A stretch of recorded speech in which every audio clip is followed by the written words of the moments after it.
आज मैं आपको 7 साल की गर्ल के लिए शॉर्ट कुर्ती कटिंग बताऊंगी। तो हमने कपड़े को इस तरीके से फोल्ड कर लेना है। हम इसकी बैक और फ्रंट पार्ट साथ काट रहे हैं दोनों। तो सबसे पहले हम आधा इंच या 1 इंच ऊपर ले लेंगे सिलाई मार्जिन के लिए, और यहीं से हम लंबाई लेंगे। तो लंबाई रखेंगे हम इसकी 17 इंच, और इस पर 2 या 2.5 इंच आप एक्स्ट्रा लीजिए जो हमें फोल्ड करने के लिए चाहिए होगा। तो अब यहीं पर से हम कपड़े को कट कर देते हैं एक सीधा निशान लगा के। एक्स्ट्रा कपड़े को हम निकाल देंगे। तो हमने एक्स्ट्रा कपड़े को काट लिया है।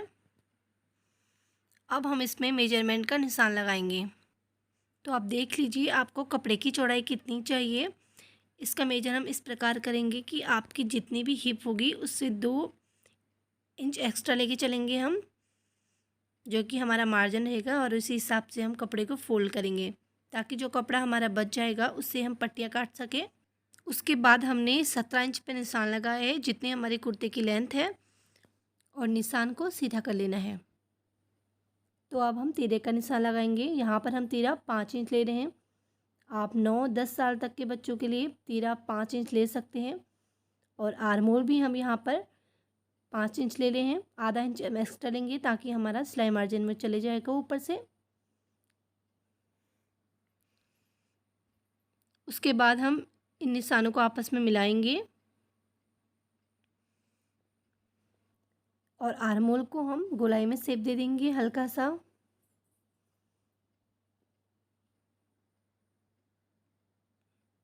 तो हम इस तरीके से आर्मोल की गोलाई दे देंगे आर्मोल को। ये गोलाई हमारी 1 इंच से है। अब हम बैक साइड के लिए 1.5 इंच से ले रहे हैं।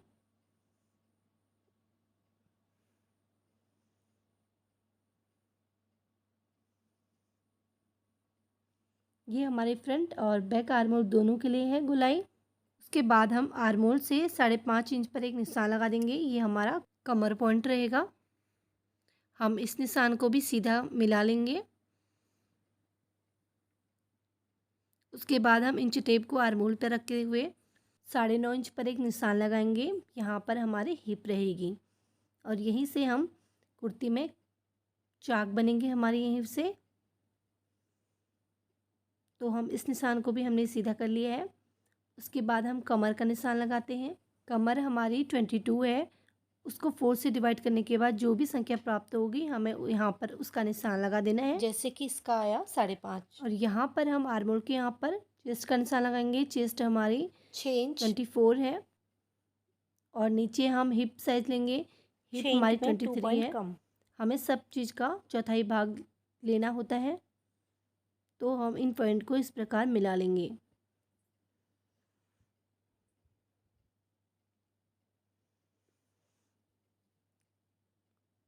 बस हमें हल्का सा शेप देना होता है इसमें। अब हम यहाँ पर चाक के लिए एक स्ट्रेट लाइन ज्वाइन कर सकते हैं। आप चाहे तो इसे राउंड शेप भी दे सकते हैं। उसके बाद हमें यहाँ से 2 इंच का मार्जिन लेना होता है, और हिप पर भी हम ले लेते हैं, और चेस्ट पर भी। इस प्रकार हम 2-2 इंच का मार्जिन लेते हुए इसे भी एक एक शेप दे देंगे, और इसी पर हम कटिंग करेंगे।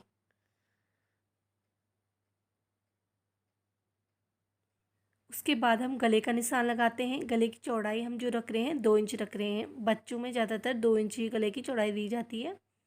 उसके बाद हम इसे तिरछा इस प्रकार मिलाएंगे। हम फ्रंट गला बुकरम वाला बना रहे हैं, और बैक गला हम तुरपाई वाला बनाएंगे।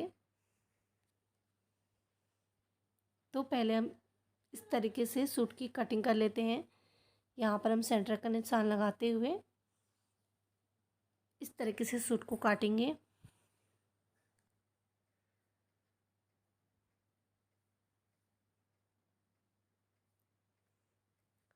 हमें हिप पॉइंट कमर पर छोटे छोटे कट्स लगाने हैं ताकि हमें पता रहे कि हमें यहाँ पर शेप देना होता है।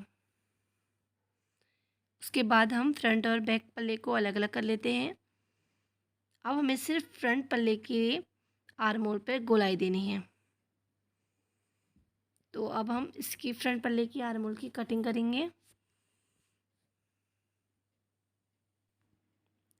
तो हमारी इस तरीके से कटिंग, यहाँ पर दोनों पल्लों की कटिंग हो चुकी है। अब हम आस्तीन की कटिंग करेंगे। आस्तीन की कटिंग करने के लिए भी हमने कपड़े को 4 फोल्ड में ही रखा है।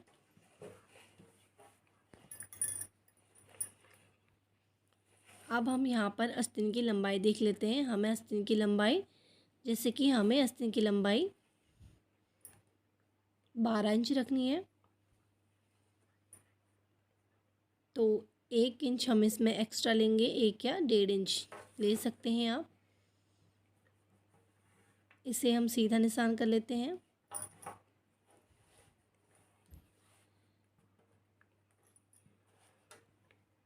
उसके बाद हम यहाँ पर 2 इंच अंदर को ले रहे हैं। अब बच्चों की में जब कटिंग करते हैं तो 2 इंच लीजिए, उससे ज़्यादा मत लीजिए। उसके बाद जो आपने आर्मोल रखा होगा उससे आधा इंच हमें यहाँ पर ज़्यादा रखना है। जैसे कि हमने आर्मोल 5.5 इंच रखा था, तो हम यहाँ पर 6 इंच ले रहे हैं।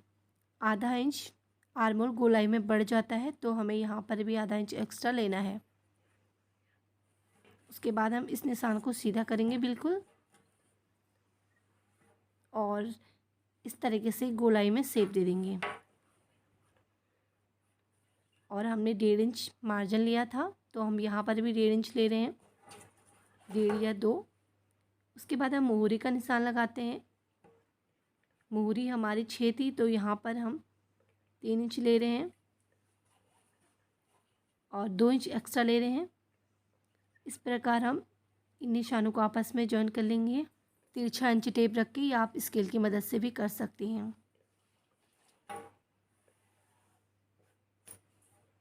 तो बस अब हमें इसी शेप में कटिंग करनी है जिस शेप में आपने निशान लगाया है। मोहरी से हम कटिंग स्टार्ट करते हैं।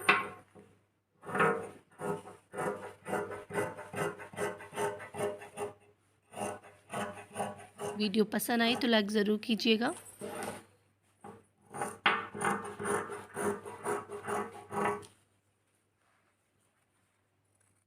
तो यहाँ पर हमने कटिंग कर ली है।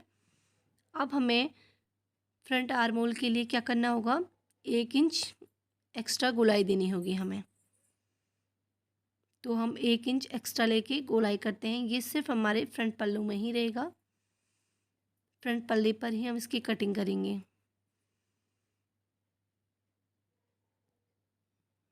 इस प्रकार हम आस्तीनों को खोल लेते हैं, 2 पल्ले पकड़ेंगे और इसकी कटिंग कर देंगे।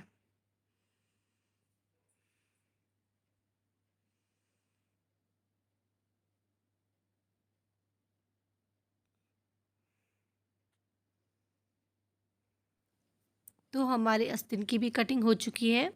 अब हम इसके फ्रंट पल्ले के लिए बुकरम काटेंगे। तो हमने गले की जो चौड़ाई ली थी वो हमने 2 इंच रखी थी, तो यहाँ पर भी हम 2 इंच रखेंगे गले की चौड़ाई, और 1 इंच हमें एक्स्ट्रा लेनी है बुकरम पट्टी के लिए। अब हम गले की लंबाई ले रहे हैं 4 इंच। इसका हम एक बॉक्स बना लेते हैं।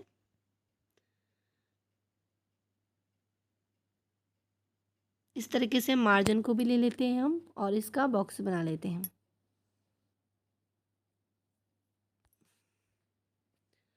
और फिर अब इसमें राउंड शेप देंगे।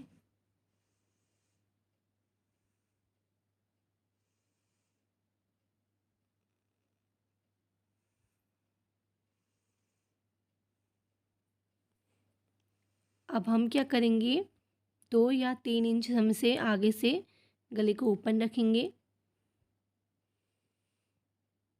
और यहाँ पर हम मार्जिन भी ले लेते हैं बुकरम पट्टी के लिए। तो हम यहाँ पर 3 इंच का मार्जिन ले रहे हैं। अब हम यहाँ पर पूरे गले में 1-1 इंच का मार्जिन लेंगे बुकरम पट्टी के लिए। यहाँ पर आने के बाद हम इसको इस तरीके से कर लेंगे।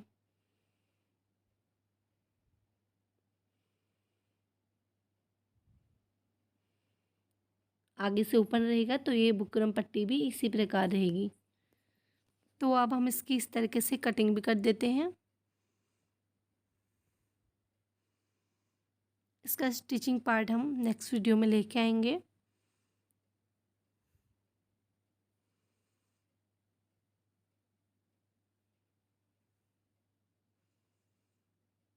अब हम अंदर से भी इसको काट लेते हैं। पहले हम बाहर की कटिंग करी थी, अब हम इसमें अंदर की कटिंग कर रहे हैं। तो हमारा गला बन के तैयार हो चुका है। उसके बाद हम बैक गले के लिए हमने तिरछी पट्टी इस प्रकार काट ली है। Thank you for watching video.